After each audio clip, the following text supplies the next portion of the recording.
this Saline City Council meeting to order. If you'd please rise and join me for the Pledge of Allegiance. I pledge allegiance to the flag of the United States of America and to the republic for which it stands, one nation, under God, indivisible, with liberty and justice for all.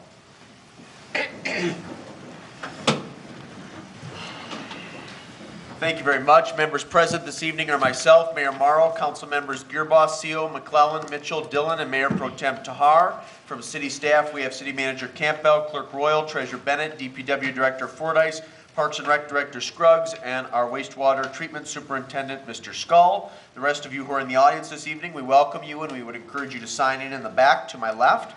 At this time, the Chair would entertain a motion to approve the agenda as amended, noting there was one addition from when the agenda was first distributed on Thursday evening. It is new business item 17-181.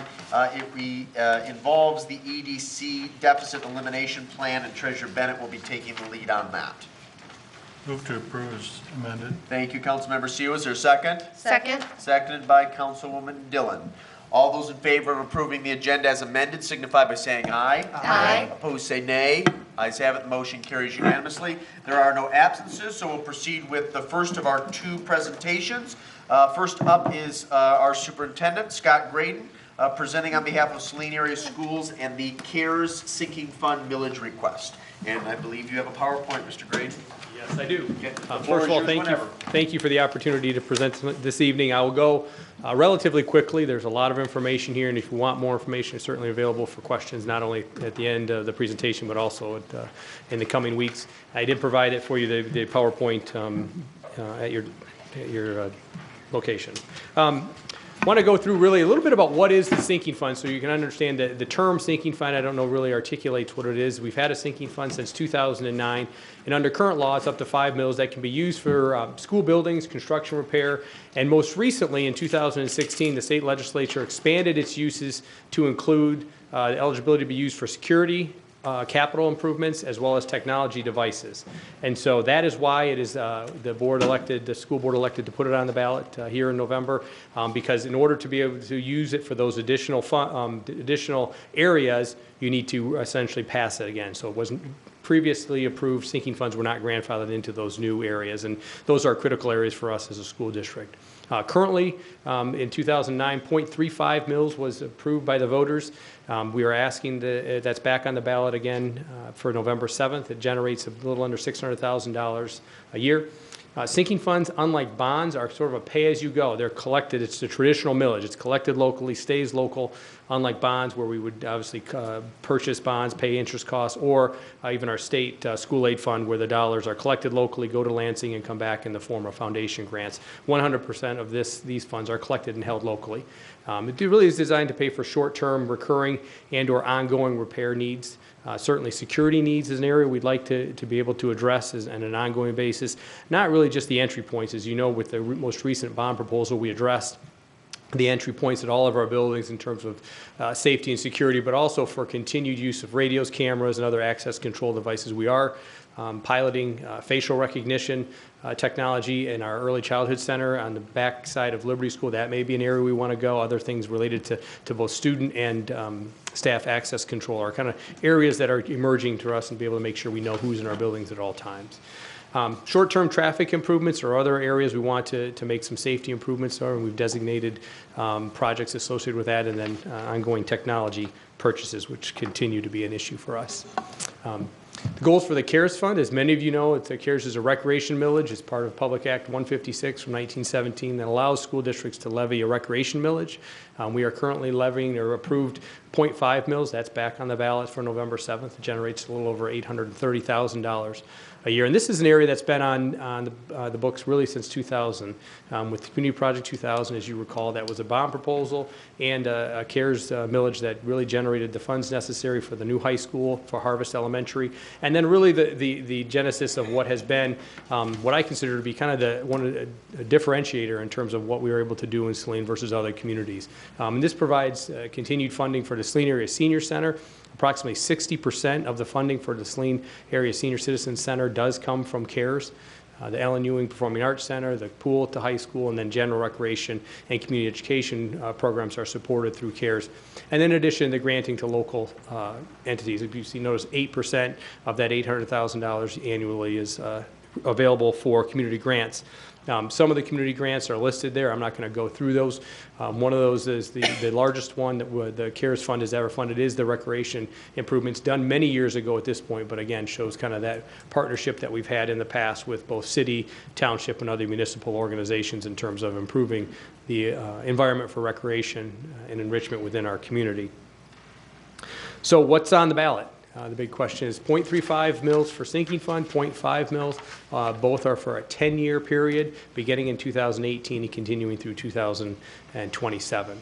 These are the same rates that were approved by the voters in 2009. As you recall, in 2000, the voters approved a 0.85 mil rate specifically for the CARES recreation millage. In 2009, that was when it was split.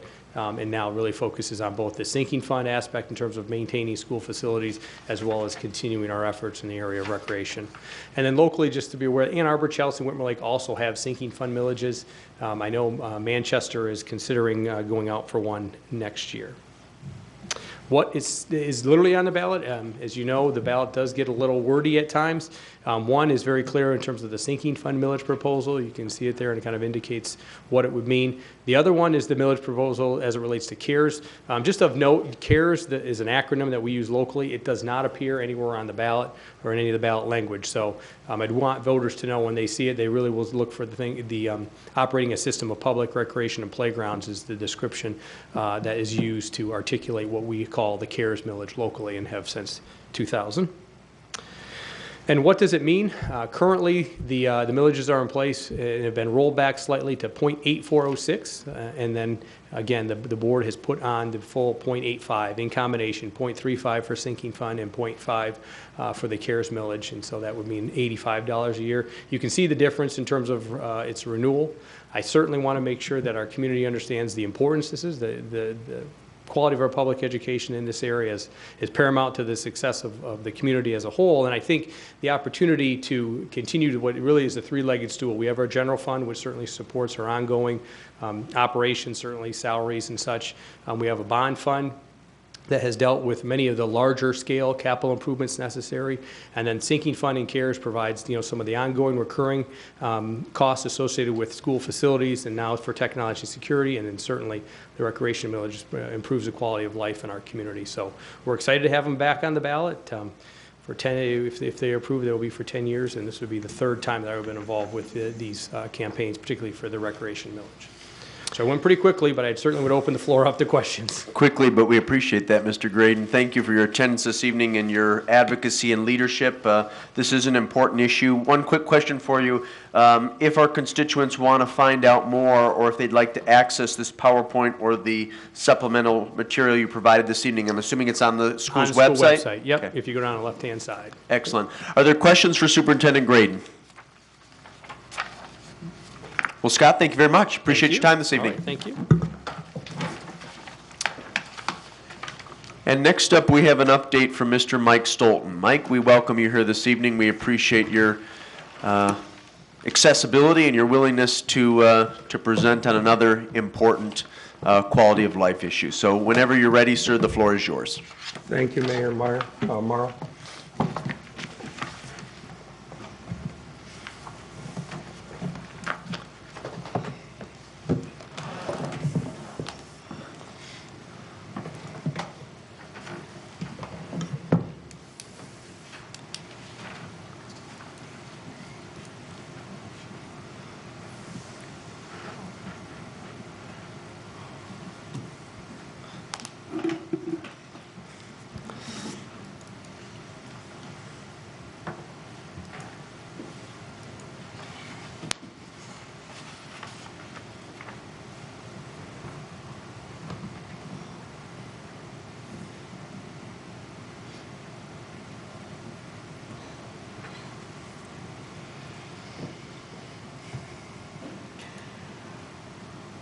There we go. Okay, now that we've got the technology worked out. Those of you that have been on the board for a while you know who I am. For those of you that don't, I'm the Director of Environmental Affairs from a company called Adient. Just a brief history on who Adient is.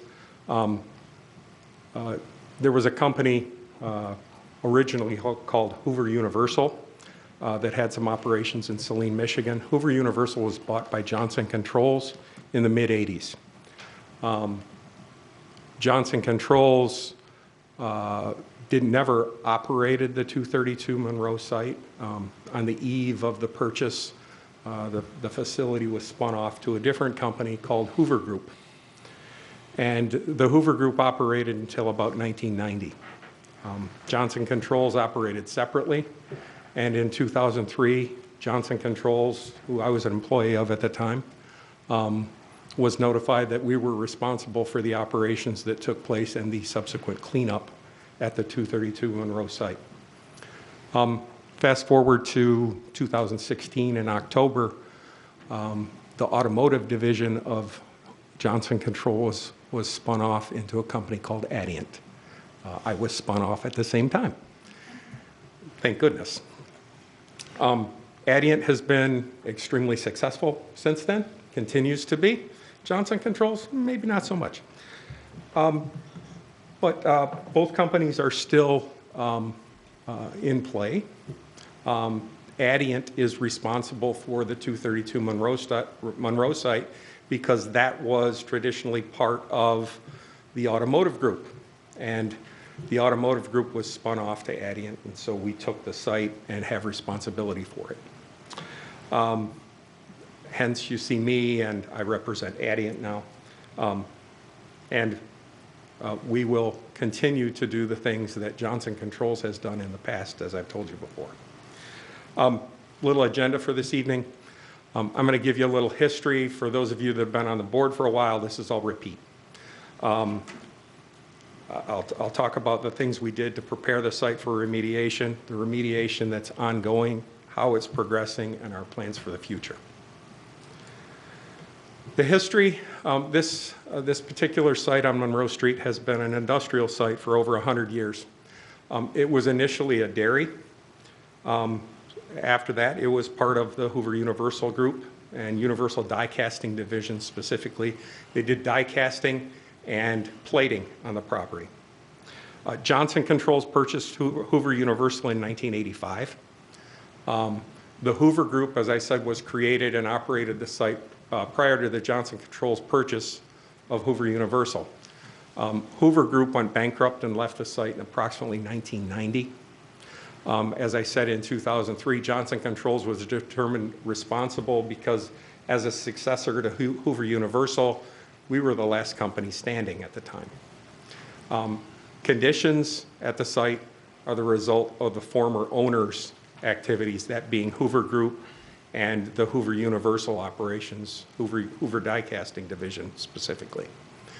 The 232 Monroe site was never operated or owned by Johnson Controls or Adient until 2012 when we purchased it.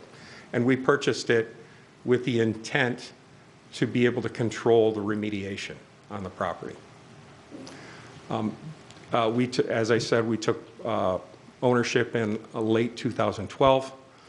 Adient was created October 1, 2016 as a separate company, and Adient is now owner of the site and is responsible for the cleanup and remediation of the site. I wanted to show you a few pictures of the progress that we've been making. This is a picture of the site in 2006 when the buildings on the site were still standing. And we did some site preparation activities. When I went out to the site after we had purchased it, this is what the site looked like. This is an aerial shot in 2010 of the conditions that the attempted developer left it in.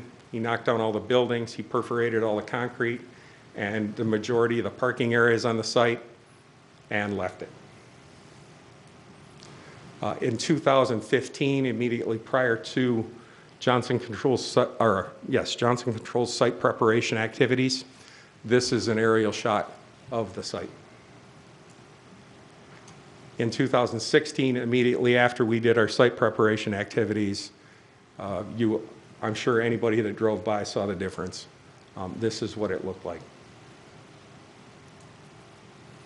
Today, well, let me back up a little bit. We did a substantial site preparation activity in 2015. We took over 35 million pounds of material off that site. Most of that was concrete, rubble, and asphalt rubble. And additionally, the buried footers for the buildings that were at the site. We're in the process now of doing site remediation activities. If you've driven by lately, you probably see the blue tarps. I'll explain the reason for the blue tarps and some of the other things we're doing out there. The blue tarps were primarily just simply to keep the weeds down. We spent quite a bit of money getting the weeds knocked down so that we could do some work out there this summer. We wanted to keep those weeds down in that area that is tarped because we knew we were going to go out and do some drilling and well installation, and we're going to be running some pipes on top of the surface of the ground. The purpose of that is to do what's called SVE, soil vapor extraction. We're basically going to put a big vacuum that's in that little building to the left on the site. We're going to hook that vacuum up to those wells, and we're going to draw air through those wells. And that's going to remove the volatile organic compounds that are in the subsurface. That effluent that we get out of the ground is run through carbon filters so that we remove any contaminants from the air before it gets just discharged out to the atmosphere. Those carbon filters are put in series. When we see breakthrough of the materials from the first one into the second one, we switch them out so that we have 2 carbon filters in place at all times. This will take some time. It may be a little noisy. If you hear that it's noisy at night when people are trying to sleep, please have Todd get a hold of me. We can schedule this to happen when it's not going to bother people. There's a big blower that's going to run out, big vacuum cleaner, essentially, that's going to run out there. So if you get complaints about what's nighttime sounds and nighttime noise, please let me know. We can schedule it.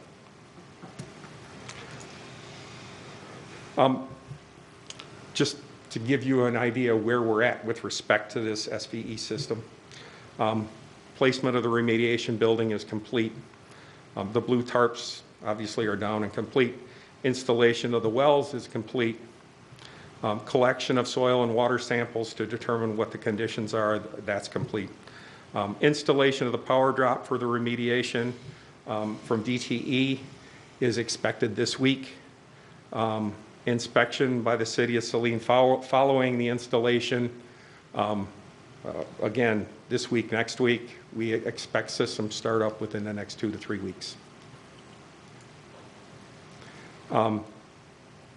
Another shot of, this is actually the 2016 aerial photograph. It shows the VOC remediation area to the right.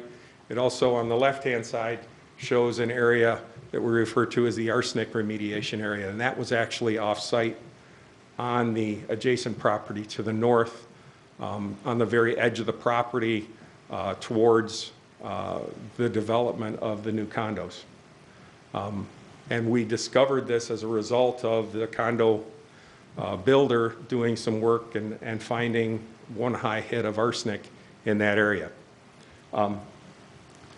He notified us.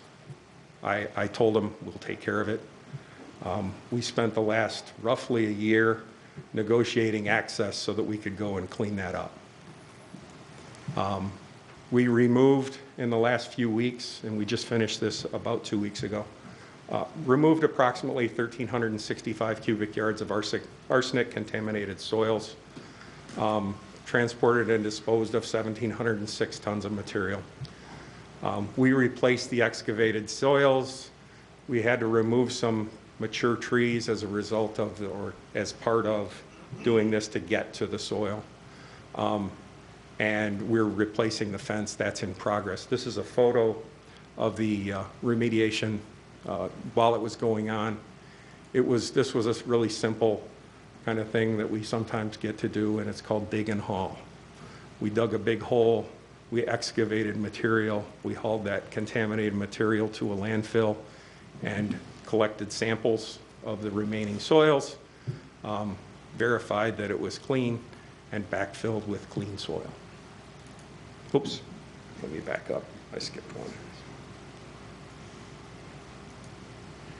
So this is the northern excavation looking from east to west. Let me back up again. This is looking from west to east. There were actually kind of two sides to the hole. It's kind of long and narrow, and it kind of was located in a low area of the site. There was a little swale there. What you see in the middle there is simply groundwater. After we excavated the area, the groundwater filled the hole, as it does sometimes in clayey soils. Same thing here. That's a different hole. Again, not a really complicated project, and it was fairly quick. It actually took us about 3 times as long to negotiate access to the site as it did to actually clean it up. After we were done, we had an arborist come out, identify the trees that had been removed, and we tried to put back exactly the same kind of trees that had been there and were removed as part of the operation. Unfortunately, we couldn't transfer large trees. We transferred as large trees as we could. The arborist told us what to do, told us how to do it, told us what to mulch it with, told us what to fertilize with, and we did it. And it's now done. This is again looking west. The previous one was looking east. It actually looks quite a bit nicer than it did before, if I do say so myself. This is a view after the excavation was done and backfilled and the trees planted and so forth from a little further away. This is a map of the replaced trees and where the excavation areas were.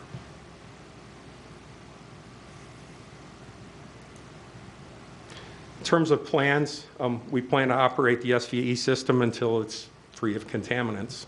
If we find that we're not getting success, we'll simply change the mode that we're using out there, the process that we're using to get success, whatever it takes. We also have to remove sediments from the Saline River. I've spoken to the board before about that. We expect that to be the summer of 19. We recently met here at this building with the EPA. The mayor and Todd were part of that meeting.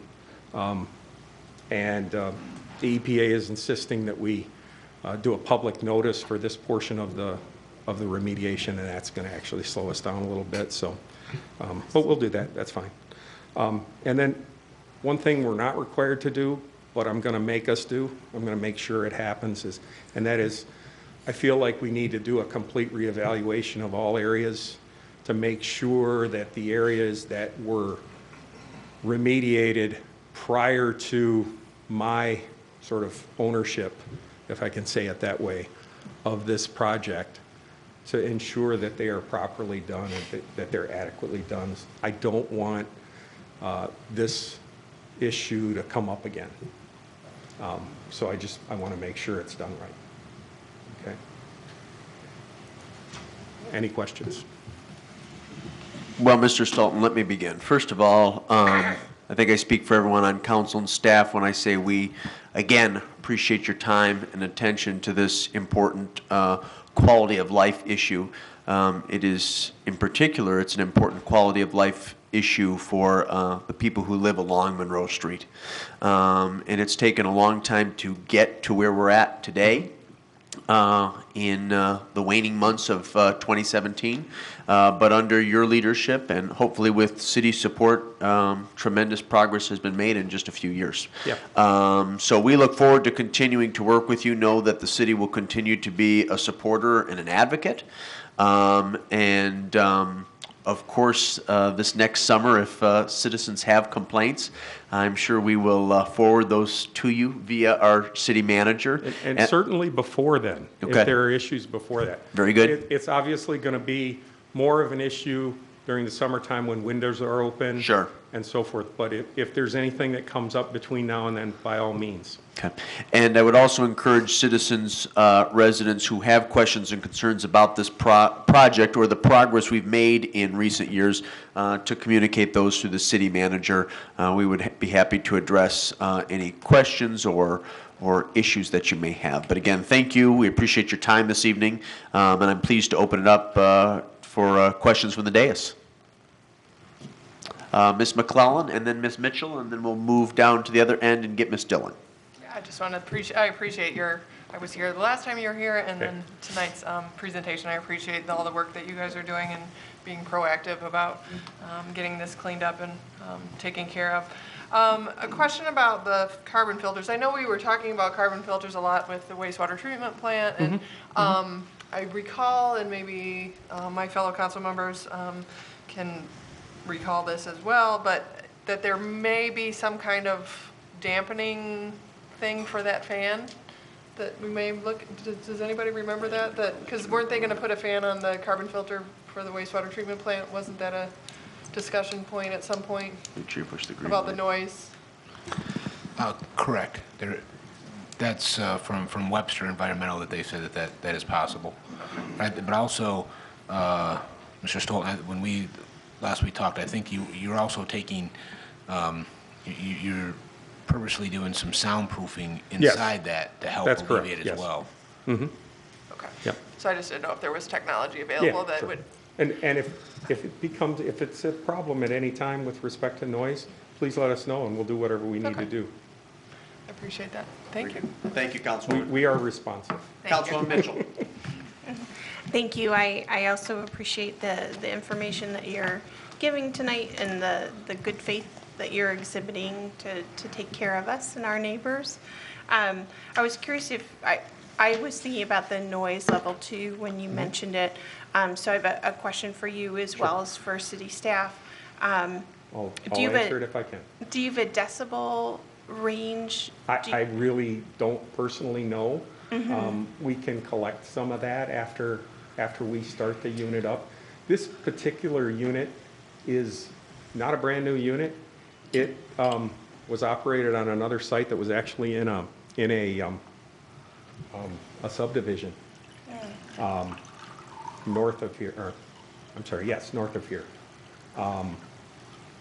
previously, and it did so without any problems. So I don't think it's particularly noisy, but if that changes, by all means, let me know, and we'll do what we can.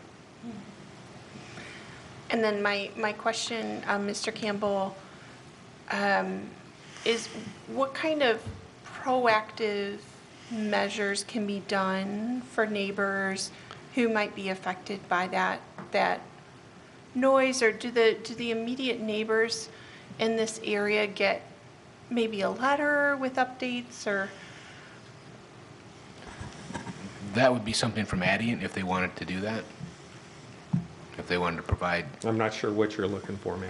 So I guess, Mr. Campbell, I'm thinking of, would it behoove, so many of the discussions on commissions that I'm a part of, for example, the Historic District Commission, we're trying to be more proactive and do some education ahead of time so that people, instead of being reactive in case there's a noise complaint, just giving the immediate neighbors, this is what's being done.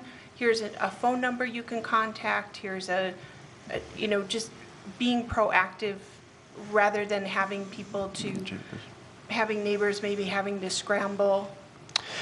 I guess my recommendation in terms of the most cost-effective way to communicate but also the best way to communicate and hit a broad range of our citizens and property owners is to have the city manager work with Mr. Stolten and prepare an article that would be included prominently in our upcoming FYI newsletter, which would go out to every utility customer in the city of Saline. Yeah, if you wouldn't object. And then we can reiterate within that article that when citizens have questions or concerns, to direct those through the city manager and provide both an email and a phone number. Okay, thank you. Yep. Councilwoman Dillon. Okay. Ms. Mitchell touched upon my point of being proactive. Thank you very much. And I just wanted to touch base with you. I think it was like one of your last slides when you were talking about the SVE system is going to be in place until free of all contaminants, or free of contaminants, excuse me. What do you have for a baseline time frame for that? It's going to be a few years. Okay, so years. I would guess 2 years. Okay. And same slide, also time frame on the sediments in the Saline River. I know you're saying it's a start date of 19. Summer 19, we'll Is that just conclude a- it summer of would it just 19, be- as long, we have a relatively long permitting period for that because it's a surface water permit we have to get. It's about a 6-month permit period. And with adding in a public comment period of probably 90 days, it takes us into 2019. We anticipate that the excavation or removal of the sediments will take less than a month once we get to it. But we have to get the permit, go through the public response and so forth, and then obviously read the public responses as they are, and then potentially respond to whatever needs are within the public response. And so it's going to take a lot more time to permit it and get it in place than it will to do it. Okay. Now, is that a stagnant issue, or is the water continually being contaminated? Is it No, spreading? there's- It's no, just, there- it's there's- localized? We don't even know where the PCBs came from or why they're there. We just know that we're being blamed for them, Okay, okay? So we have to clean them up. Anything on that property that needs to be addressed belongs to us, and that's part of what was identified. okay. So that's, So when you Our refer to the Saline River, are you actually talking about the water or no, the river the bank? sediments, the Okay. sediments in the river. Okay.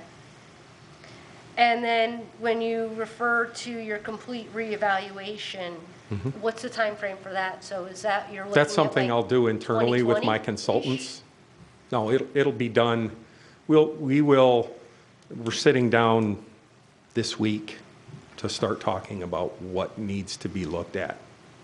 That will take on the order of a few weeks to a few months. And then we may have to actually go out, collect samples and evaluate those samples. So I would say over probably the next 6 to 8 months, we'll do that evaluation. We'll figure out, is there anything else that needs to be done on the site? And if there is, then we'll have to, figure out what we need to do to address it. We'll have to budget for it. Once it's identified, it'll become part of our task for the site. We'll figure out what it's going to cost. We'll make that part of our reserve for the site.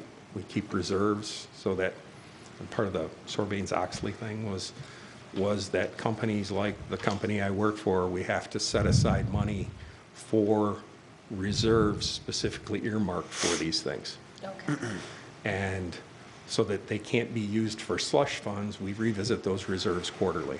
okay, So once it's identified, we will then have to create reserves for it.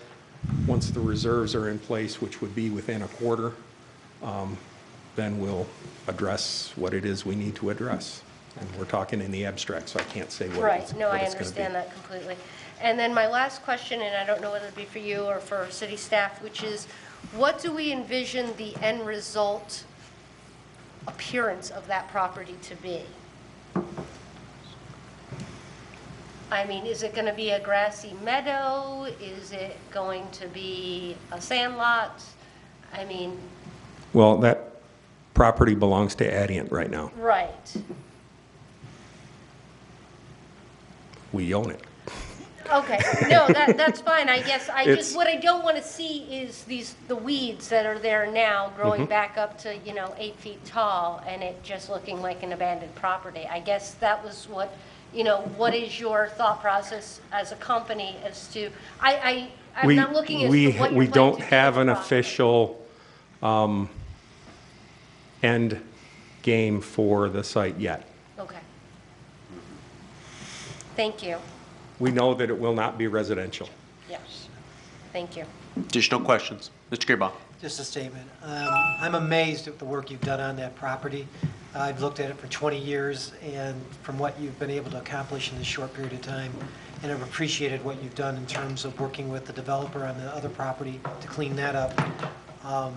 For me, it's been an idea that I didn't think we would ever get to this stage of where we are, and that there's, actually, the company is looking forward to stepping forward to even reevaluating those other components, especially across the river where we know there was some cleanup done, but we don't know what maybe happened at. Oh, I did that cleanup too. Did you? Yeah. Okay, so then we probably know what was already done right. But again, I want to just say that we as a community, and for myself, are impressed by what was done. I never thought it would get to this degree, so kudos will to your get better. company. Thank you. Good. One last question, Mr. Stolten. Mayor Pro Tem Tar. Also comment, I just want to echo what Mr. Gearbox said, and to thank you particularly for your grabbing onto this and staying on it. We really appreciate it. You're welcome. Thank you. We'll be in touch, Mike. Appreciate your time. Have a wonderful evening. Chase, I believe the screen can be raised. Thank you.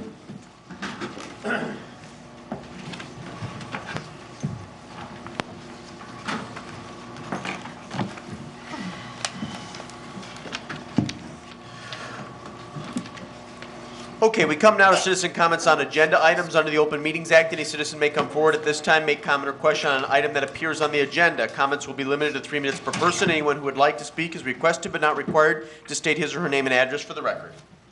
Mary Hess. It was very nice to hear about the old Universal plant.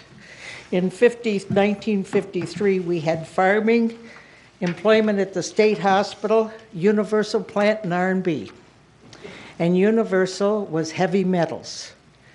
And they would dump the stuff. We had no idea what was good or what was bad. And when you were a kid, you could paint the water tower, which was a little one at that time.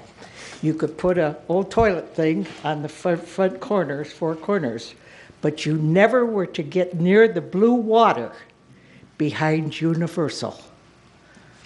That was a given. I have no idea how this land even was turned into residential in the first place.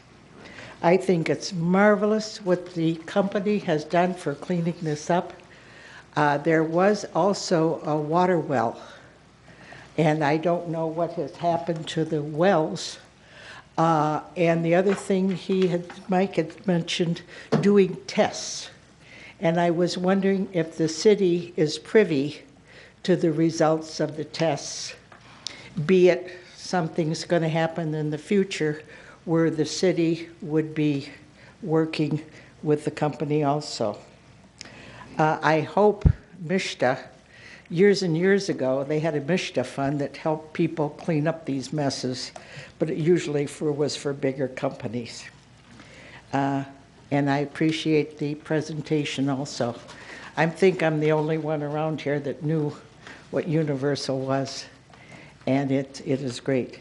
The other thing, as far as one of the agendas, as far as the wreaths for the 4 corners, the $2,500, I would think that that is in an allocated line item, I hope. Thank you for your kindness. Thank you. Are there additional citizen comments on agenda items? No, then we'll proceed to the consent agenda. The following consent agenda will normally be adopted without discussion. However, at the request of any citizen or council member, any item may be removed from the consent agenda for council discussion.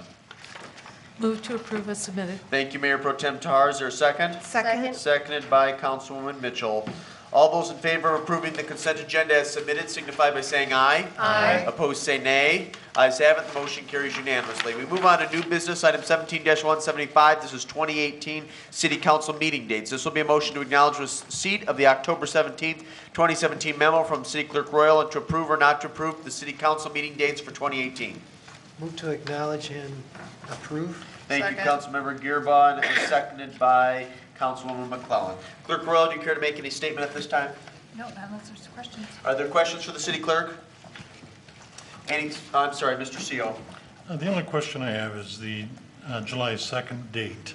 I know this year, the 4th of July came right up the day after the council meeting was scheduled.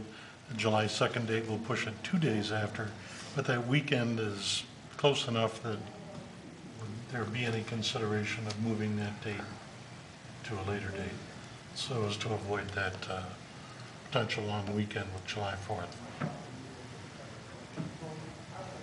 We could, if that's what council would like. I'm just posing this question to see if any of my other council members would like to do that. I'm usually out as of well. town, so it would work for me. But Mr. Gearba? Yeah, I was fine, because I think this year we could have done that too, so. Ms. Mitchell? That Fine. sounds fine. Fine Yep, with move moving it to the 9th. Ms. Tahar? Yeah, I think it's fine. Okay, Ms. Dillon? I would have no objection. So, let's see where that memo's at. Move to July 9th. July 9th, so it would be July 9th and 16th. Okay. Mr. Gearba, you're obviously still comfortable moving that, is that correct? Yeah. Ms. McClellan? Yes. Okay, so then the memo will be changed without objection. Mr. Gearba? Just one question, the November 5th, are elections next year on the 11th or the 6th? No, it's on the 11th. Okay, thank you. Additional discussion? Then all those in favor of approving the 2018 City Council meeting dates signify by saying aye. Aye. Opposed, say nay. Ayes have it, the motion carries unanimously. We move on to new business item 17-176. This is Waste Assessment Management Plan. This will be a motion to acknowledge receipt of the October 17, 2017 memo from DPW Director Fordyce and to approve or not to approve an additional $5,000 to Tetra Tech for the development of a limited water assessment management plan as required by Rule 1606 of the Michigan Safe Drinking Water Act. Is there a motion? Move to acknowledge and approve. Thank you, Councilwoman Tarr. Is there a second? Second. Seconded by Mr. Gearba. Director Fordyce, the floor is yours. Thank you.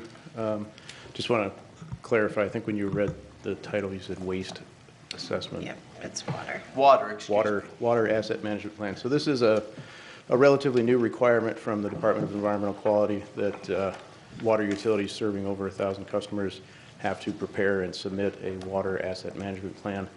It's very similar to the process that the SAW grant is funding for our storm and wastewater systems. The concept of asset management is basically having a real firm understanding of the assets that you own and then evaluating them for their condition, their criticality, and then developing basically a replacement program, a long-term replacement program to keep those assets in service.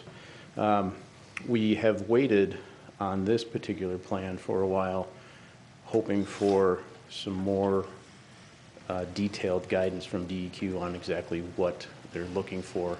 There has been some additional guidance on that, and but at this point we have a deadline. We need to submit something, so we're taking largely existing data from our recent water reliability study and the kind of the framework from the SAW grant, and we're going to combine that into a sort of a draft, basically, at this point. Because of the timeline, staff did authorize Tetra Tech to begin this project utilizing leftover funds from the water reliability study. That study was completed under budget, and we needed to get this one started. So they've already started the work, but we need this additional allocation of funds to complete it. Very good. Thank you, Mr. Fordyce. Are there questions for our DPW director? Ms. Tahar, please. Well, not a question, but a comment. It's just regrettable that there's not more information forthcoming from the agency requiring the report about what they want.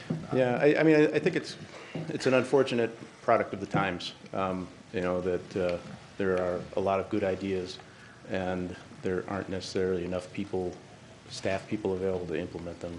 So, you know, the state government, particularly I think the DEQ, has over the past decade downsized quite a bit, and, you know, a lot of attrition and folks' positions not being replaced, people being combined. So it's a challenge for sure. It puts us in a bind, you know, and well, we're doing the best we can. Right. I would also say I fully support the concept and the benefits of an asset management plan. It's just too bad there's not more details. Yeah. Indeed. Additional questions for our DPW director? Ms. Dillon. Just for clarification, so you're asking for an additional 5,000. How much is this study costing? How much money did you have remaining? We had 3,900 remaining from the water reliability study. Okay, so this is about a $9,000? Not to exceed $8,900, yeah. Okay. And are other communities doing this? I mean, have you gotten any guidance from other communities? I would have to think that Tetra Tech does this for other municipalities. So according to Tetra Tech, nobody has done this yet. So everybody has this deadline, but nobody has actually submitted one yet. Okay. So. And do we know what the ramifications are if we don't file? They're potentially very serious in terms of, you know, we have a permit to operate this water treatment system, and that's not something we really want to, you know, I don't know, test the waters on that. Pun intended. Yeah. Right. So I guess my concern is if we filed the wrong information, will we be penalized? I don't believe so, no. As long as we just send something in? Yeah, so we're going to meet the deadline. We have a basic framework, you know, Tetra Tech's very familiar with the asset management Right. process. That process is the same no matter what the assets are. So there is good guidance on the SAW grant side of things for stormwater and wastewater. So following that framework, submitting that basic information, but we're not going into full depth detail on this because we don't have that guidance. So we'll have the basic framework there. We'll have a description of our system and you know, general condition assessment, but we're not going to go out and look at every single asset at this point and evaluate it until we have that better direction. Okay, thank you. Thank you, Ms. Dillon. Councilmember Gearbaugh. Not necessarily directed towards you, Jeff, but more of a question of, is there anything we can do to contact our state rep? This seems like if this is a failure that's impacting all the communities, that this would be something that our state legislature should be taking up as a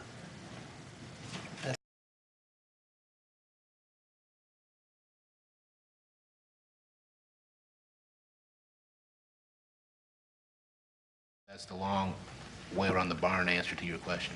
So there is no idea potentially of an extension. There was something else that was just recently extended, so I didn't know if this might fall into that. Well, I mean, who again, you know, if a large percentage of communities say, sorry, we can't do this, there may be, I don't want to say that there will or won't. At the same time, if we have the capacity and the ability to do it, you know, we want to do it right to the best of our ability if we can. And I do want to say that there will be additional costs associated with this rule and complying with it somewhere in the next couple of years. You know, the stormwater and the wastewater process, asset management planning for that's a $900,000 project. I don't think this is going to be anywhere near that level, but you know, there will be additional expenses to get to a real strong asset management plan for the water. Okay. Yeah, it's just helpful to understand what we're facing and try to figure out, you know, they're leading us down a path to which we have no understanding at this point. Thank you. Additional comments or questions? Subsequent discussion? Thank you, Mr. Fordyce. Hang tight because you're up next for for new business item 17-177. If there's no additional discussion on new business item 17-176, It's been properly moved by Tahar, seconded by Gearboss to acknowledge receipt and to approve. All those in favor signify by saying aye. Aye. Opposed, say nay. Ayes have it, the motion carries unanimously. We move on to new business item 17-177. This is overbrand crack sealing major and local streets. This will be a motion to acknowledge receipt of the October 17th, 2017 memo from DPW Director Fordyce and to approve or not to approve the awarding of the 2017-2018 overbrand crack sealing project to Scodeller Construction in the approximate amount of $50,000. Move to acknowledge and to approve. Thank you, Mr. Gearboss. Is there a second? Second. Seconded by Councilwoman McClellan. Mr. Fordyce, do you want to briefly go over your memo? Yep. Crack sealing, crack filling is a relatively inexpensive way of extending the life of an asphalt roadway. You get, as asphalt ages or gets stressed, it naturally forms cracks. We go in and we try to seal these up. That keeps water out of the subgrade, makes the road last longer. We've worked with this company for a number of years. They've been holding their price steady for us, and they always do good work. This amount here, $50,000, is about $10,000 more than we spent last year. Was able to get that into our road maintenance budget. And we're going to do this work in 2 phases. We'll do a smaller amount yet this fall on major streets, and then we're going to do a larger amount in the spring on local streets. I have 2 things really quick. One, in an ongoing effort to proactively communicate on meeting our community's infrastructure needs, hope we can message on this on social media and maybe our website. And then my second question, and I can assume the answer, but I want to confirm it for the record, Mr. Fordyce. And let me preface by saying I'm strongly in support of this motion. If we could find additional revenue in our 2018-2019 budget, is there value in increasing this amount? And does the $50,000 address our critical needs, or could an additional allocation help us prolong the life of certain streets in our community? I do think there is probably benefit in expanding this further. We've been continually ramping it up over the past 8-10 years, that is one of the issues that I want to look at this year, see how far, in years past, we've selected a number of streets that are good candidates for it, and we ran out of money before we ran out of streets. So I do suspect that increasing this yet again would be beneficial. Okay, very good. Mr. Gearbaugh, questions? What's the average age of a street when you would start applying this to it? It's our newer streets that you start crack sealing, isn't it? Yeah. It's basically whenever the cracks show up, which often is as young as 3 years. Okay. You start getting some shrinkage cracks or along the compaction joint in the center of the road, center seam. So if you can get those early, that really helps a lot.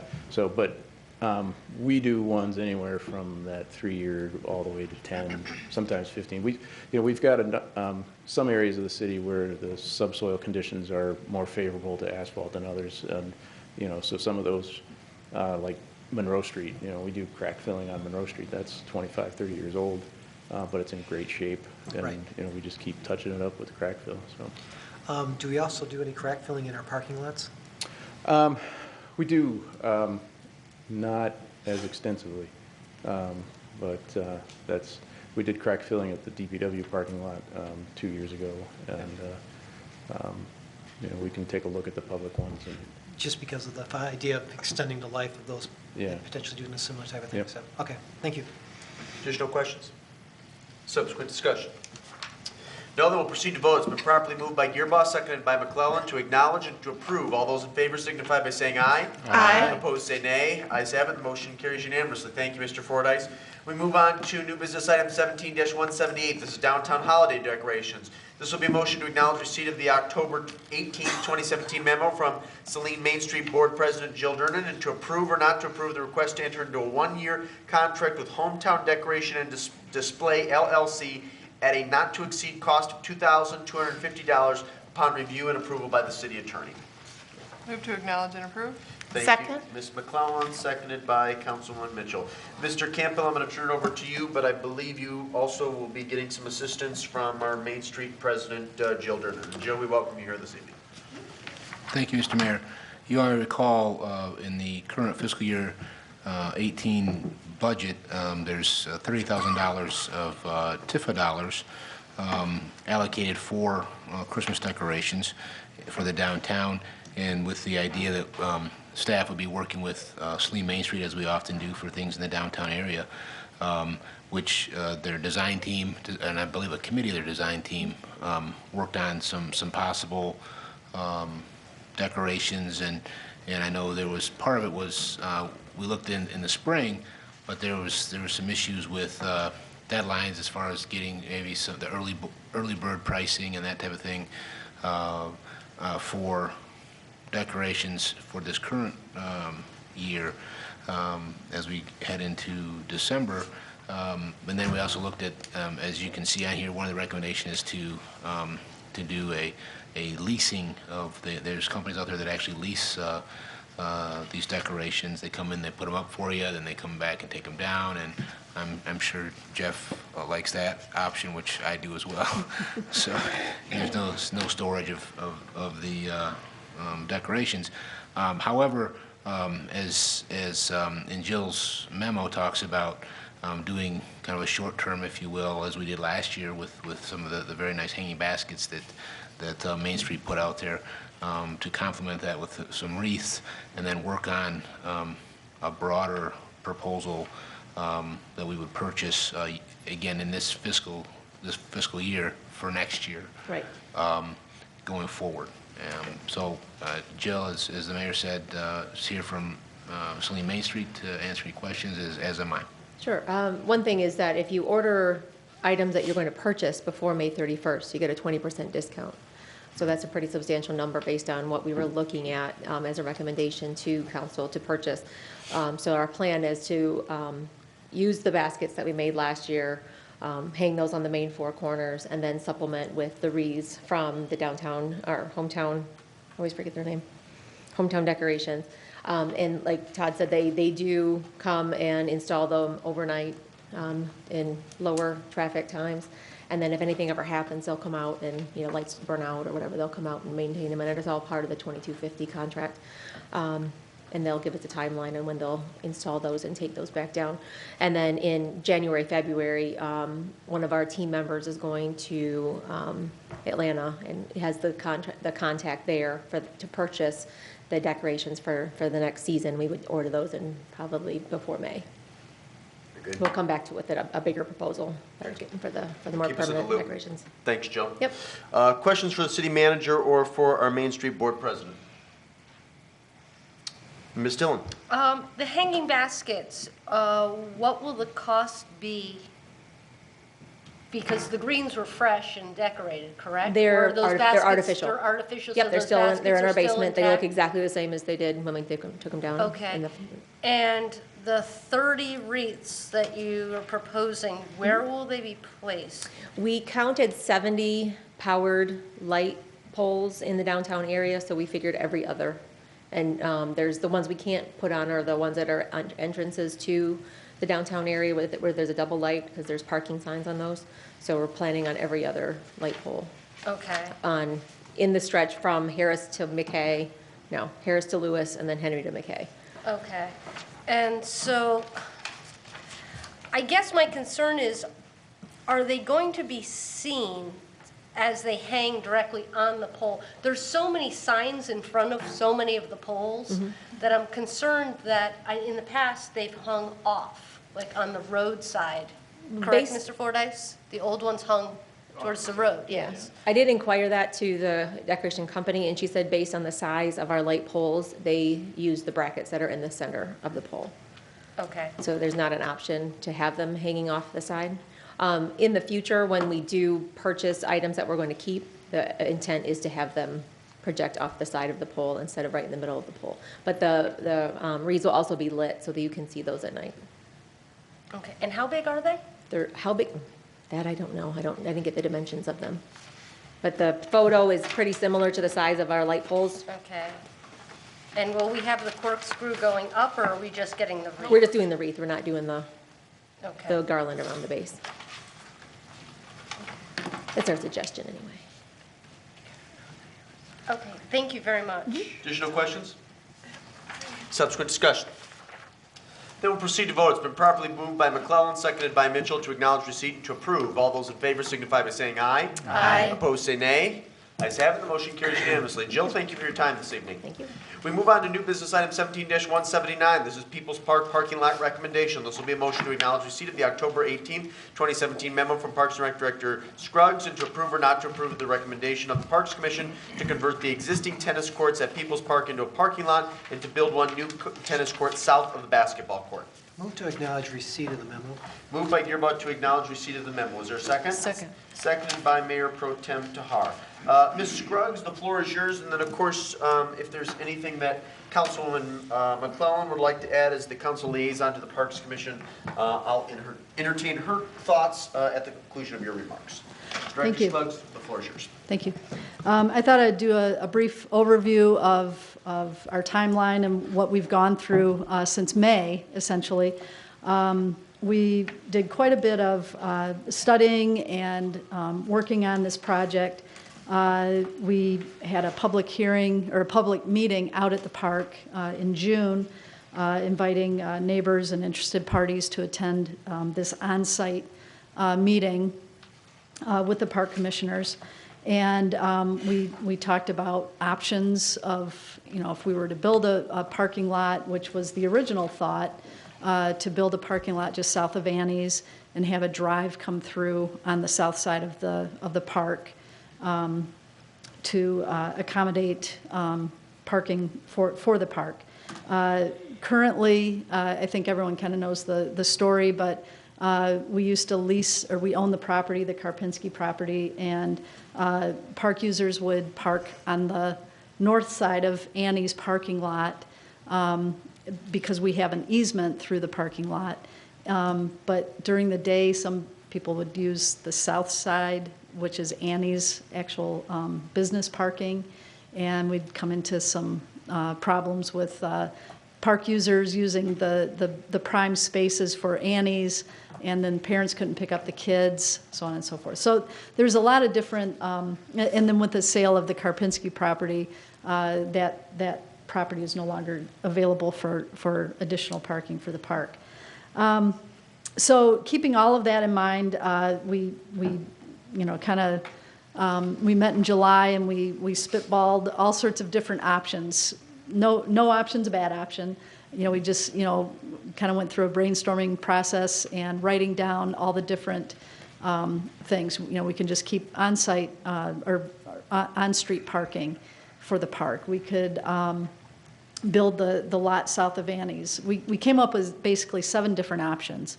And after that process, we went through kind of a pros and cons for each of those things, trying to keep in mind funding, green space, safety, accessibility for park users, and so on and so forth.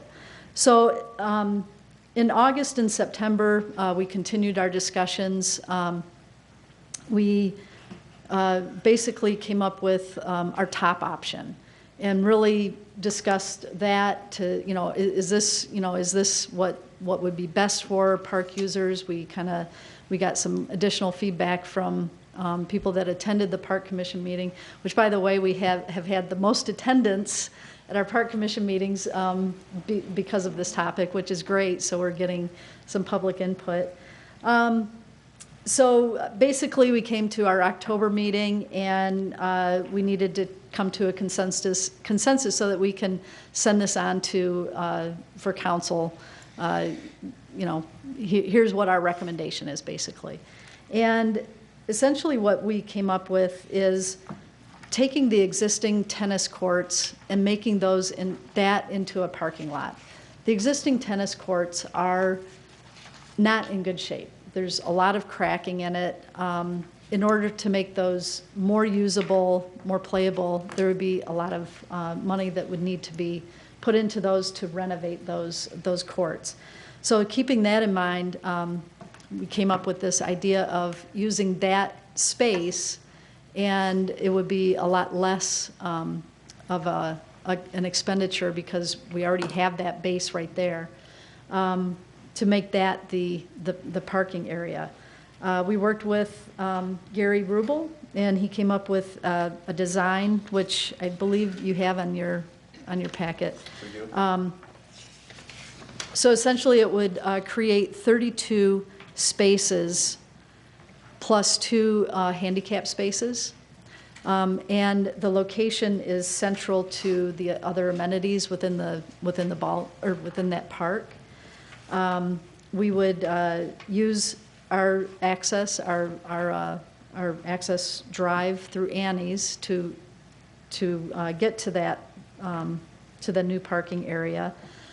Because of that location, it's within the park boundaries, meaning TIFA dollars would be eligible to be used in that area.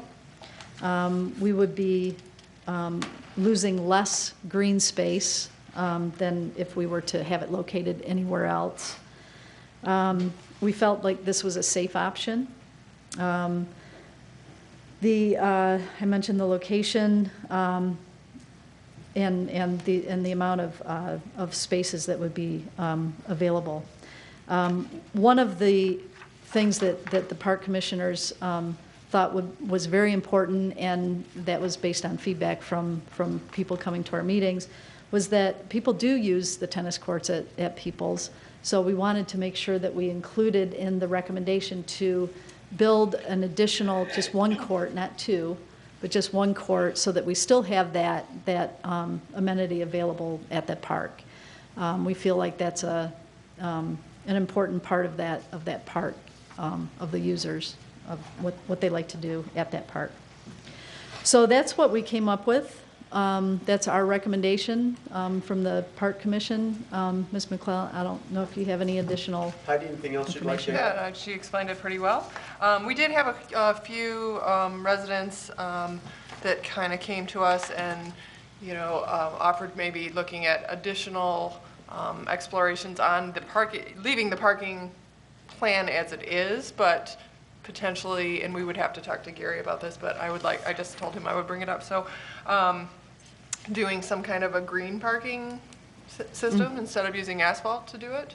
And I don't know, we didn't have time to talk to Gary and find out what costs and stuff were on that, but just as another option to having the parking layout and everything being this, using the tennis courts, but potential that there might be a greener solution.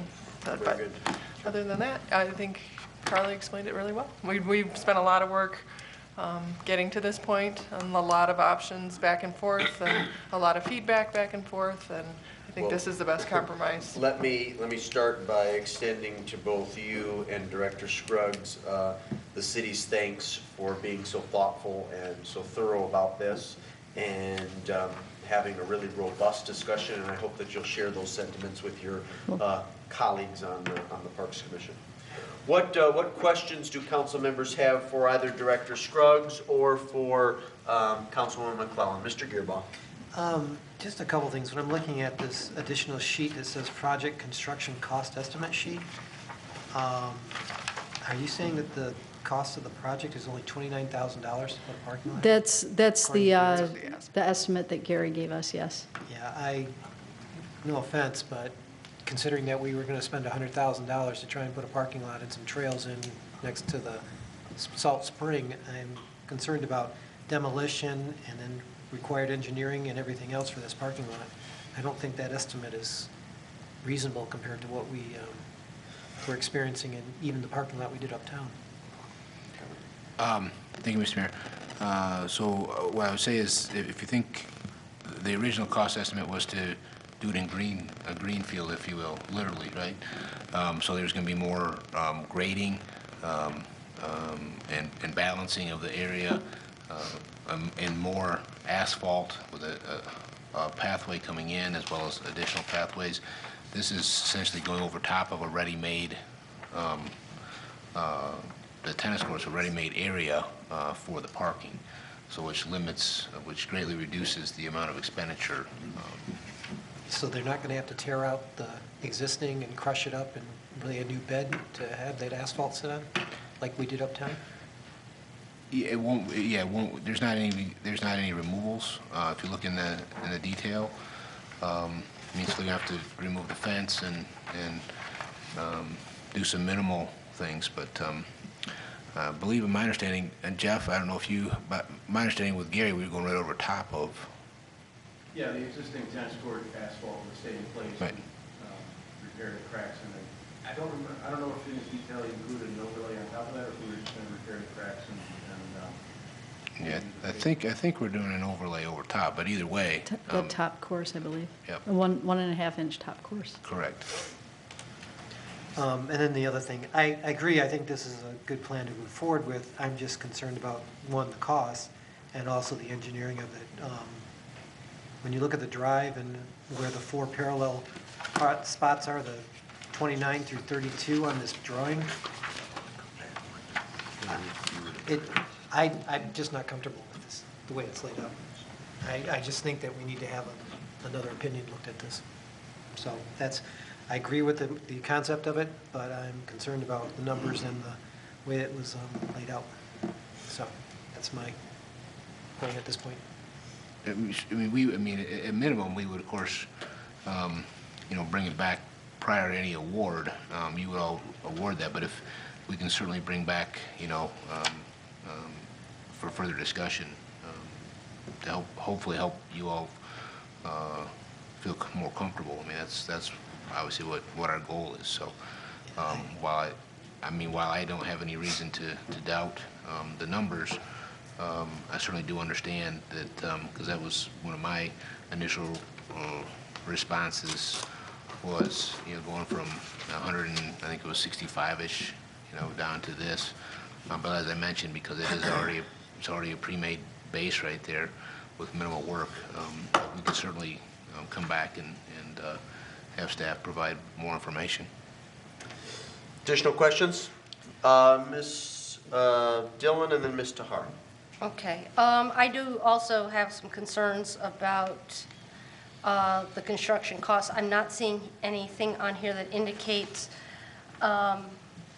repaving of Annie's, because I know that's part of the deal. I thought that we were going to have to pay costs to redo that. We're going to have to construct the roadway that goes to the parking lot, correct?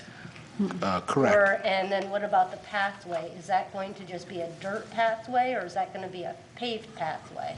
Well, right, we don't have any current pathways coming off of this. Is this not a pathway? I'm sorry. This That's looks the- like a giant Q-tip?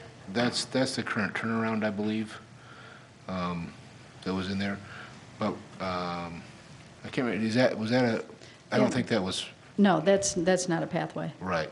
So, so as far as Annie's daycare, well, you are correct. We do have an agreement to split 50-50 to maintain that parking lot because we have a long-term easement for ingress and egress to go in and out. And that's essentially 50-50. So whatever Annie's is prepared to do, then we would, again, pay 50% of that. At this point, it's just going to be a sealant, at least unless the conversations we had earlier this summer with Annie's, their position was they only, I think, had a few $1,000s that they were prepared to spend on a sealant to seal it. So that's going to be very minimal. And then, of course, the short road, the short entrance, if you will, from the edge of Annie's parking lot to the east that would connect us into the soon-to-be, hopefully, parking area where the tennis courts still currently are. That's is going to be fairly minimal as well. So if people were walking from Monroe Street, you'd walk through the Annie's parking lot, through a newly created parking lot to get to a ball field. So we have people walking through parking lots? They could also walk in the grass along, coming through, because the city also owns the property just south of Annie's, that green belt right there between Annie's and the first house. So they could walk that way. They could also walk the path. There's paths coming off of South Ann Arbor Street as well.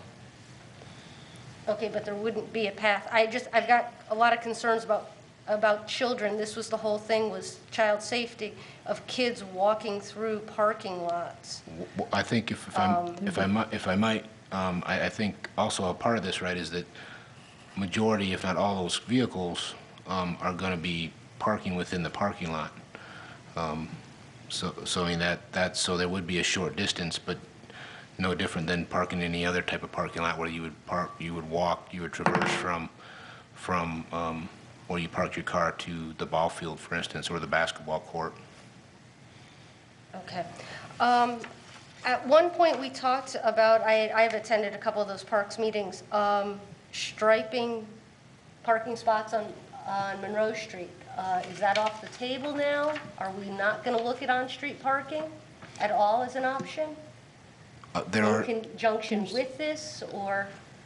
It's already allowed on-street parking. Right, but we had talked about, I think, striping it, putting signage up. Yeah, we can certainly do that. I mean, so I mean, it's currently is allowed, and we could enhance that by letting people know by putting pavement markings down for sure. Okay. I guess my biggest concern with this project is the use of this park and the ball field. I mean, we're doing a huge parking lot, a huge expense for a ball field that gets used for about 5 weeks a year, maybe. You know, I just think that we could be allocating money in other directions, and we're taking away an amenity to create parking. I have We're trying to reservations create a about that. parking lot for all the park users, not for a specific group.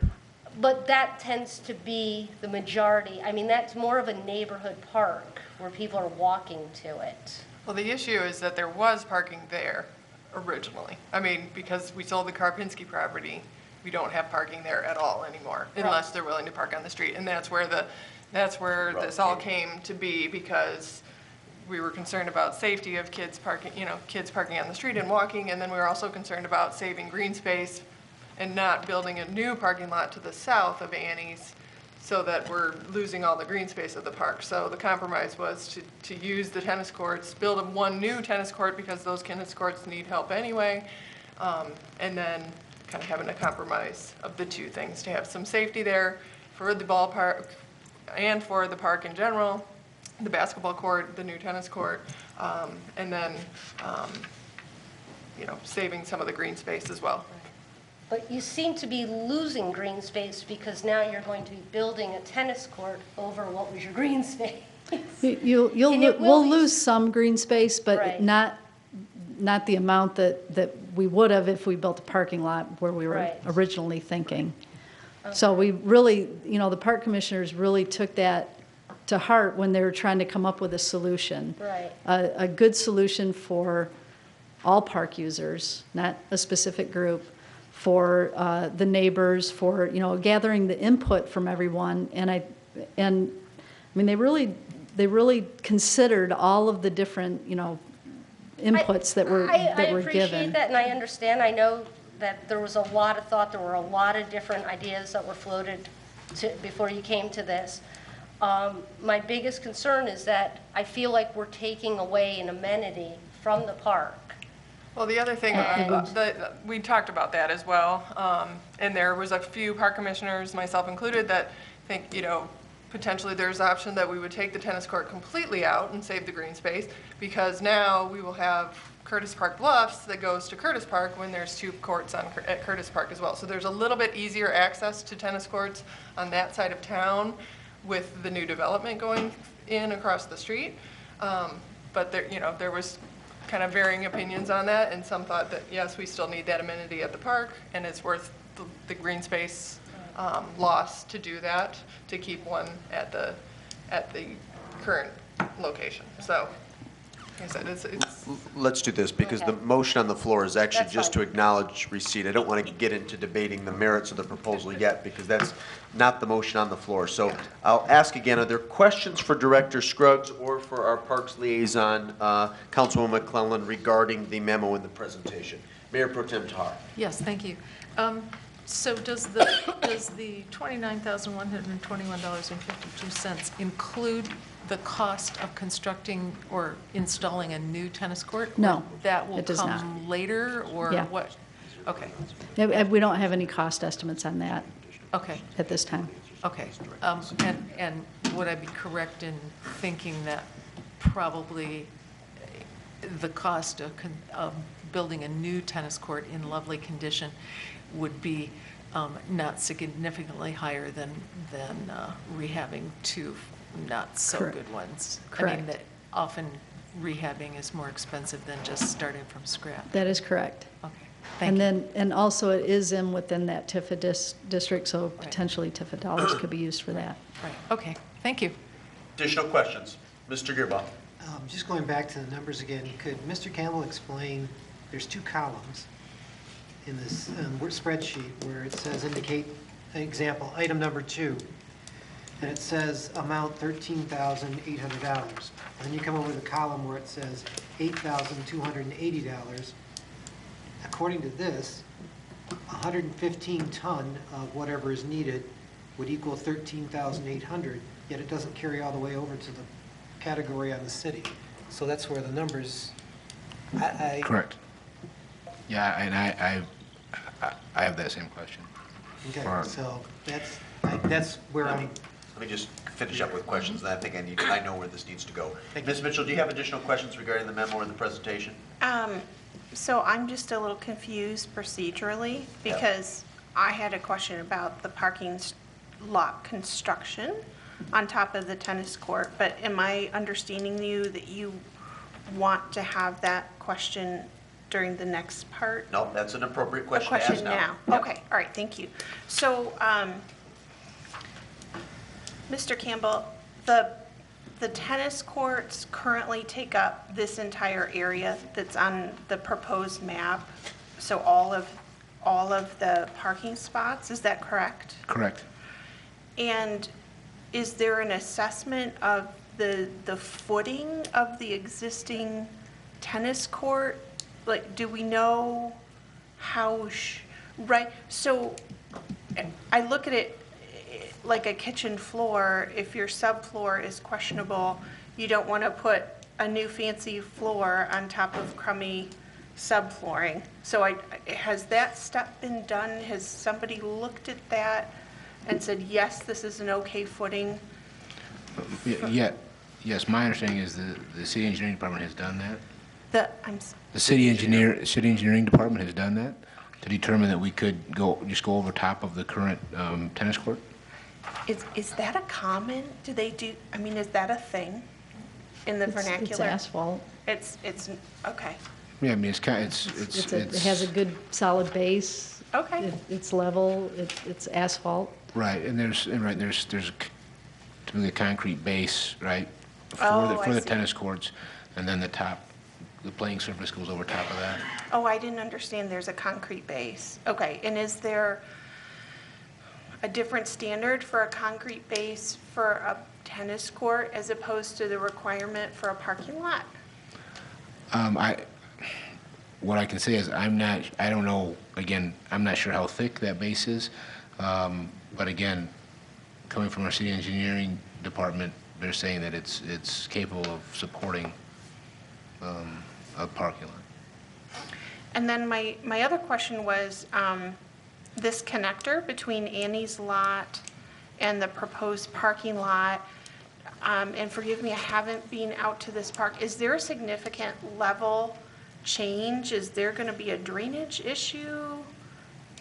No, Would sediment come down off the parking lot into Annie's and be a problem? right, no, we would have appropriate drainage so there wouldn't be either way, so it would drain properly. Okay. It actually is higher elevation at Annie's going down into the Right. park. I see, okay. But they would obviously level it so I that just- there wouldn't be any issues. It wasn't clear. Okay, that answers my questions, thanks. Director Scruggs, thank you. You're welcome. At this time, I'll call for the vote, or call the question and ask for a vote on the initial motion, which is a motion moved by Gearboss, seconded by Tahar, to acknowledge receipt All those in favor signify by saying aye. Aye. Opposed, say nay. Ayes have it, and the motion carries unanimously.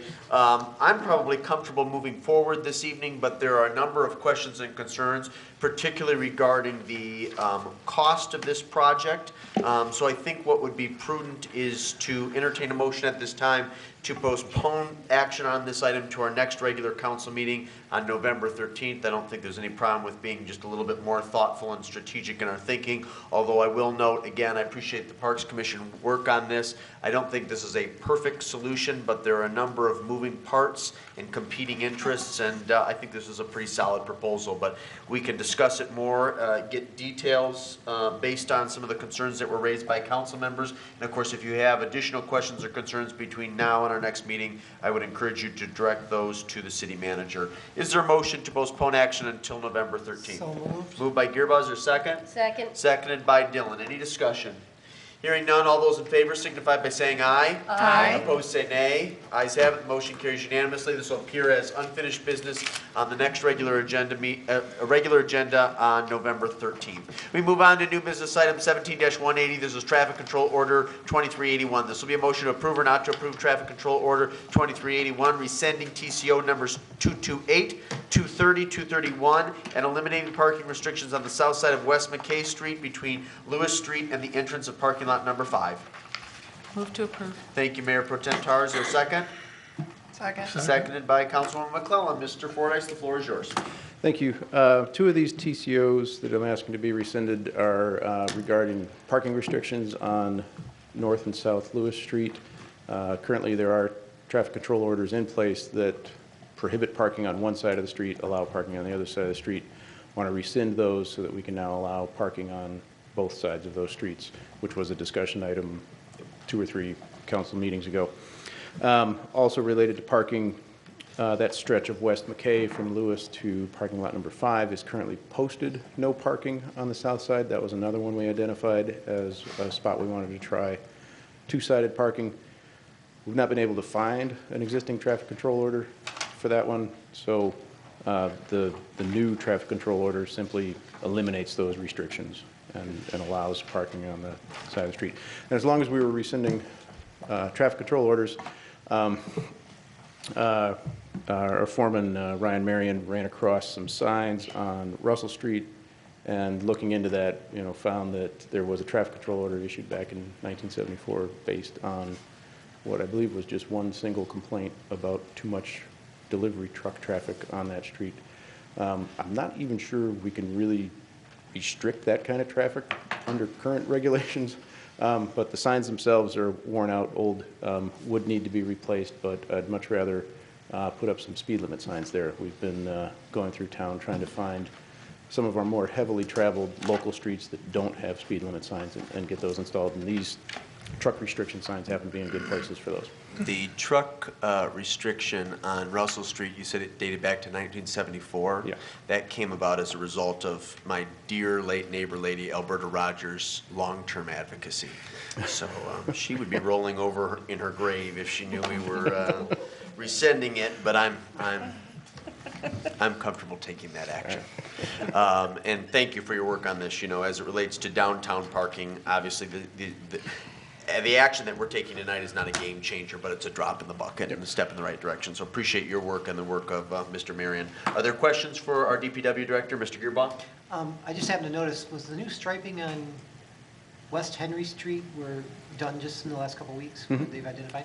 Yeah. That's great. If we can do that on all the other streets, and especially Harris and Lewis and all that, identifying it, I think that would help. Yeah, there are a handful of streets like Henry Street where it's not entirely obvious that parking is allowed. And that seems to be an effective method because there's really not a standard sign that says you can park here. There's plenty of signs to restrict parking, but by putting those brackets in, that's pretty low cost, low labor, and most people understand. That'd be I mean, it is. When I saw that looked exactly like how to park and identified it, so it looked really well. So I'd like to see even that extended out to the Harris and Lewis streets. So right. Thank you. Ms. Tahar and then Councilwoman Dillon. Yes, so not a question, but a comment. This all seems very sensible. Good small step to enhance parking downtown. And I will just observe, since I am in a position to observe what happens on West McKay Street in that section, there are a number of people who don't understand that they're not supposed to park on the south side of West McKay, so this will just make them all legal. It's pretty clearly signed. Ms. Dillon? On Lewis Street, north and south, was there a reason that this was initially a no park area? I didn't find anything in the file that suggested why. I mean, it may have been based on width, it may have been based on church traffic, I'm not sure. As you recall from our discussion on this, those will be, when there's parking on both sides, the travel lanes will be on the narrow side. But since there's such little traffic on those streets, they'll be legal, but they'll be towards the skinny end of legal. Do you have any idea how many parking spots we would gain? I didn't estimate that, but I think we're in the 10 to 15 on those two streets. Thank you. Additional questions, Councilwoman McClellan? Yeah, the to having parking on both sides of, especially I think South Lewis, with some of the issues with traffic control on Henry Street, I think that will be very helpful in just restricting that cut through, because a lot of people will turn down and then turn back off onto Michigan Ave at Lewis. So making those two lanes narrow and not so fast will help with the traffic on Henry Street too. So I'm looking forward to that. Okay, Mr. Fordyce, thank you. I don't believe there are any further questions. Is there any subsequent discussion on the motion? No, then we'll proceed to vote. It's been properly moved by Mayor Pro Tem Tahar, seconded by Councilwoman McClellan to approve. All those in favor signify by saying aye. Aye. Opposed, say nay. Ayes have it. The motion carries unanimously. The last new business item of the evening is item 17-181. This is EDC Fiscal Year 2017 Deficit Elimination Plan Budget Amendment. This will be a motion to acknowledge receipt of the October 20th, 2017 memo from Treasurer Bennett to approve or not to approve the revised resolution and budget amendments for the Economic Development Corporation. Move to approve. Thank you, Mr. Gearba. Is there a second? Second. Seconded by Mayor Pro Tem Tahar. Ms. Bennett, do you care to comment regarding your memo of October 20th? Well, as you recall, we were here last council meeting, and I brought forward the economic development plan where we were going to pay it from the general fund or other corporate. But then when I sent that to the state said that they wanted to see the actual proposed amended budget. So I have attached the amended budget along with showing how we carried forward that 645 deficit and how the transfers that coming from the other fund will cover that. And they did not want the fund balance stated in the resolution. So I have a new resolution with the required amended economic development budget, which will go to the EDC board. But as I stated in my memo, since it's under our financial statements, you're the authorizing party. And because of the auditors filing our audit, with this isn't filed within 30 days of that filing, then they can and have threatened to withhold our state revenue. So we want to do this to keep funds flowing. So if there's any questions, I'll be happy to address them. Very good. Questions for our city treasurer? No? I do apologize for having to come back with this. No. Thank you. And hopefully we'll never do this again. Thank you for hanging tight towards the end of the meeting. Is there any discussion on the motion moved by Gearboss, seconded by Tahar? No, then all those in favor signify by saying aye. Aye. Opposed, say nay. Ayes have it. The motion carries unanimously. Before we get into the discussion portion of the agenda this evening, I've been notified that there was a small mistake in the strategic plan, was not provided in your packet. So we'll make sure it's in the packet for the first meeting in November, and we'll give you an update then. So first up is commission, committee, and task force reports from council members. Ms. Tahar. So the Art and Culture Committee met this past week. I have two, actually. Art Please. and Culture Committee met this past week, and we worked on our goals for this year, for this fiscal year. And also, we're very happy that the second round of Art Around Celine pieces have been installed, and the response to them, everybody's has been very positive. And then the Environmental Commission also met last week, and we spent quite a bit of time, what do we call this, debriefing about the county's waste cleanup day, which was far more successful than anyone had anticipated. So the positive spin for that is clearly there is a need that this kind of event fills. The other really positive comment was, if you don't know, there were many more people dropping off material than had occurred in previous years. That was anticipated by the county in the planning.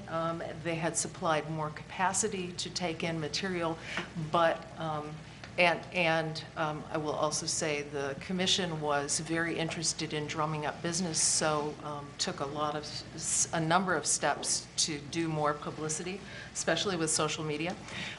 So we were in some ways the victims of our own success. And there were backups. I was not present at the event, but all of the commission members were there, had very, very high praise for members of the police department who, when the traffic started backing up, stepped in and really did a fabulous job of managing the traffic. So we set records of collection in every category. In some categories, they had provided 3 times the capacity that was there last year and still had to turn away some people dropping off. Another factor in the high demand is believed that the University of Michigan's Planet Blue e-waste collection, which for the last several years, I'm not sure how long, has occurred a week or 2 before ours was canceled this year. So that created additional pressure, let's say, on the capacity of the event. So the commission is working we discussed it was a brainstorming, since we want not to have this happen again, is talking about what steps can be taken next year so that we won't have a repeat. Because we don't want people not to come next year because of a bad experience this year. Because the last thing I would add is there was some negative energy about this in some of the social media, a little bit of email, but again, the commission members who were present at the event said that most of the people, even if they waited for 2 hours in line to drop off, were very understanding and very kind, and so that was very much appreciated as well. Thank you. Additional commission, committee, or task force reports. Councilwoman McClellan and then Councilwoman Mitchell. You heard about what we did at Parks Commission for the most part. And then we had Youth Council last week as well, and we have, I think I've mentioned this before, but 35 plus members and liaisons this year, which is outstanding. It's a great group of kids. They're very motivated to make an impact on the city and on their communities. So this last meeting, they broke out into sections and kind of brainstormed on thoughts and ideas of what they want to do for their goals and projects for the year, how they could participate with other local charities, other city groups on what to do. So the next meeting, they're going to bring some ideas together and decide and make that plan on what they're going to do. So I'm excited to work with them and looking forward to seeing what they can contribute. So very good. Councilwoman Mitchell. Thank you, Your Honor. I had the pleasure of attending the River Raisin Watershed Council semi-annual meeting. We adopted a proposed budget of almost $90,000, which is an increased budget. They're really coming along in their progress as far as clearing some impressive log jams and making sure that the waterway is free for recreation. I know that water recreation has been a topic of conversation in our Salt Springs planning and at several. So 2 of the notes that I made during that meeting is that there are funds available for dam repair. I don't think I have any idea of what shape our dam is in, but that I made a note of that just in case. And then also, there are funds available to support kayaking launches and, so when we are at that point, it would be a good thing to contact them. And they have an application for another city that was approved, and so they have that packet available for municipalities to use as a template. Thank you. How about reports or other announcements? Well, I'll just give one really quickly. I had what I believe was a very successful coffee hour last Thursday at the Senior Center. Covered a whole range of issues, including the proposed non-discrimination ordinance, which Councilwoman Tahar and Mr. Gearbaugh spoke to. Councilwoman Dillon was also there. Good questions, good comments. Look forward to having another coffee hour on a different but equally as important subject before the end of the calendar year. Are there any other reports or announcements? Okay, we'll move on to wastewater treatment plant update. Mr. Scull.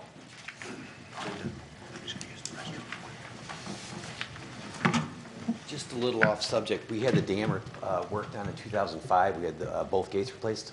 Okay, excellent. Thank you, sir. As far as the wastewater treatment plant, the odor study, the odor abatement work has begun. The sites for the new scrubbers have been picked out. Soil boring have been completed to see if the soil can, hold the equipment. And we have surveyors coming in this week to shoot the various elevations. So things are proceeding. Probably not fast enough for everybody, but it's the best we can do at the time. Are there any questions for Mr. Scull? Mr. Gearbaugh.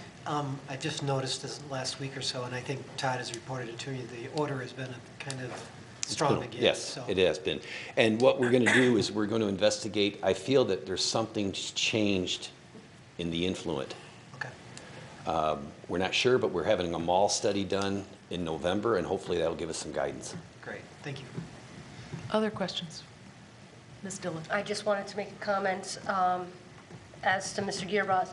I travel Michigan Avenue every morning between 6:15 and 6:45, and when you are at the intersection of Monroe and Michigan Avenue at the corner of the cemetery, you just pray you have a green light.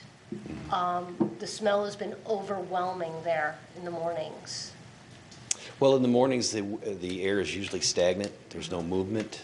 We know we have an odor issue. That's why we're progressing with this work. And we will investigate what we can. But until the work is complete, it's going to be periodically, it's going to be bad. It seems to be more than periodic. It seems to be perpetual at this point again. And I don't know if it's a weather issue, if it's seasonal, but I just can't imagine living this way for another 2 years. Well, hopefully it won't be 2 years, and I do believe part of it is weather. Again, at a certain time frame, we have a stagnant air. It's going to be worse than when we have a slight breeze.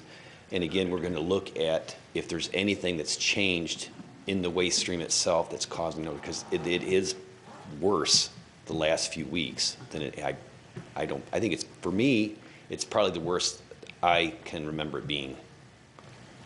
And again, we'll check into what we can do until we get an effective odor abatement equipment on site and installed. It's going to happen periodically. Additional questions? Councilwoman Mitchell. Thank you, Mr. Scull. It's nice to have you here. Oh, thank you. And I just wanted to clarify, so you were saying that the odor abatement project has begun, that you've been selected sites and so forth. And I'm trying to remember for our work meetings on the abatement description, they were talking about the design phase needing to take some time. So is the design phase completed? No, this is part of the design phase. First, they're going to have to locate the site of the equipment before they can design the ductwork, the electrical, everything needed to make it work. Okay. And then if I just have one more clarifying question. And so you were talking about, yes, increased odors, and there's a study in November. Can you talk a little bit more about that? Well, as part of the SAW grant, we have money set aside for a mall study, which is a headworks loading study, and it measures what's coming into the plant, what the plant is designed to remove, so we can set limits on the customers, mainly the industrial customers, on what they're allowed to discharge. So we're allowed to meet our permit, given the equipment we have. And I've had that moved up in the time frame because of the increased odors. I was hoping it would give us some insight on what's going on.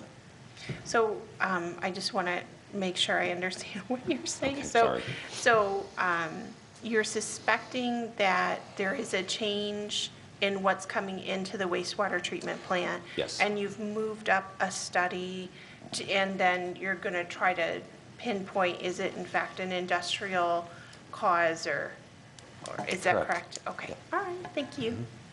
Additional questions for Mr. Scull? Okay, Bob, thank you. Appreciate your time. Last, you want to give a brief update, Mr. Campbell, on downtown parking? Yes, sir. Thank you, Mr. Mayor.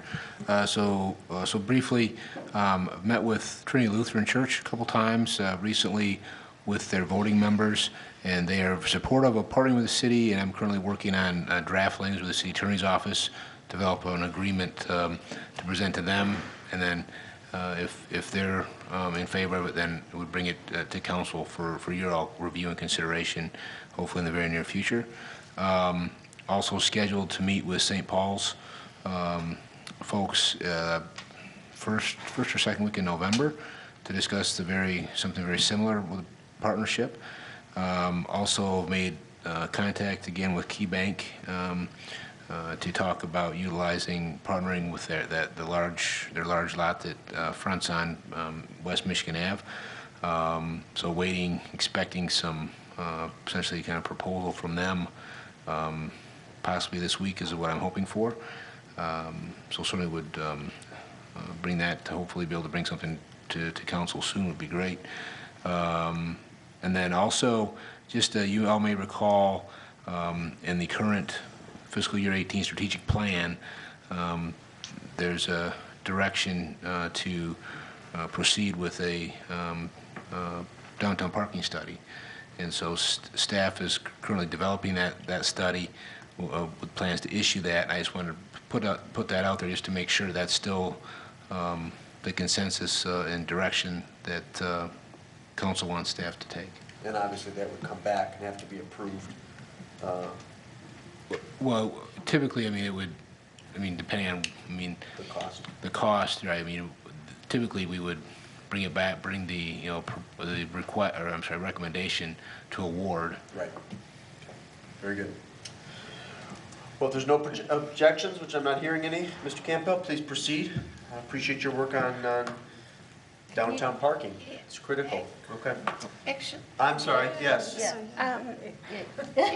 Right, so we just had Main Street do a study. What is the purpose of this study? And how much would it cost?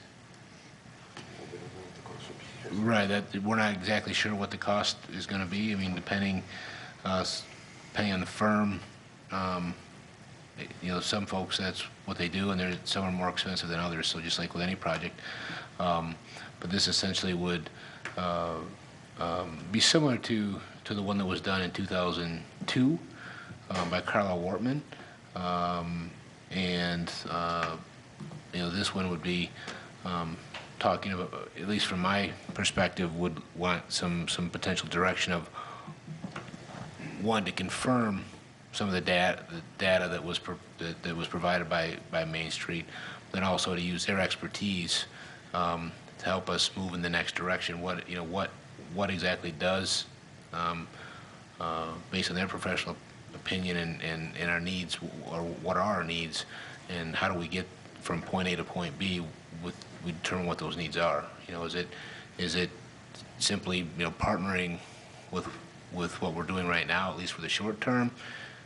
Is it trying to further develop the facilities usage plan for that northwest quadrant that was done by Main Street as well, along with partnership with Phoenix Contractors? Or is it something bigger? Is it some scale of a parking structure, whether small or large? That's what we're trying to figure out. Let me add this, because I recently had a a meeting with Wally McNeil from Max Acadian Seafood Shack to discuss this. And needless to say, as you're all aware, he invested quite a bit of time and effort assisting Main Street with the gathering of data and then the presentation that they made to City Council. And one of the things that he and I discussed that the city manager just referenced is the analysis that we have from Carlisle Wortman dates back to the early 2000s. So while there is a lot of good information and some solid recommendations contained within that document, it's a little stale and it's a little dated. So in the conversations I've had with the city managers, it would be valuable and helpful to have some of the points that Main Street made either confirmed or challenged by updating a downtown parking analysis. And again, we've talked about this on numerous occasions, conducting a timely, thorough, all-inclusive analysis on our downtown parking needs has been a strategic goal of the city of Saline for at least a couple of years now. It predates the current fiscal year we're in. So I think it's important to let the city manager proceed and then come back with a recommendation. Additional questions? Ms. Dillon. I would feel comfortable until we know what it's going to cost. And a time frame, I would want a lot more detail to it. Because the concern I have is with the Carlisle Wortman, although it is an old study, there was a lot of data in there that we chose to disregard. And I don't want to make another investment in something that, because it's not the result we want, or it's not, you know, what you want to hear, that we're going to choose to not follow that. And I'm just not sure at this point. We keep changing our minds. You know, right now, we're trying to figure out, why don't we spend some time seeing if these annex parking lots are going to relieve some of the pressure before we start paying more consultants for more reports.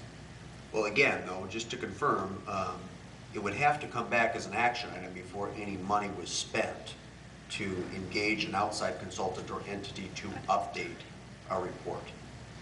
So we're not asking for anybody to commit this evening to the expenditure of public resources. We're just asking for the city manager to continue to proceed and to vet and research the city.